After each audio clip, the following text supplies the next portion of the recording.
అలాగే జీవితంలో నువ్వు అనుకున్న ప్లేస్కి వెళ్ళాలంటే అనవసరమైన లగేజ్తో బయలుదేరకూడదు.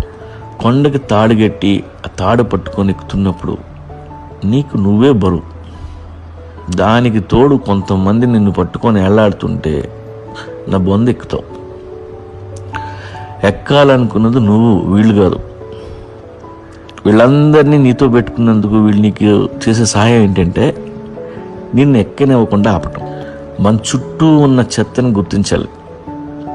సగం చెత్త మనుషుల రూపంలో ఉంటుంది. ఈ విషయం నాకు తెలిసేసరికి సగం జీతం అయిపోయింది. మీరైనా జాగ్రత్తగా ఉండండి. గుర్తుపెట్టుకోండి, ట్రాష్ బ్యాగ్స్ ఎప్పుడు నవ్వుతూ మనతో మాట్లాడుతూ మనతోనే ఉంటాయి. వాటి మీద ట్రాష్ బ్యాగ్ అని రాసి ఉండదు. మనమే ఐడెంటిఫై చేసుకోవాలి. ఓషో మాట చెప్పాడు, on the highest peaks one has to be weightless.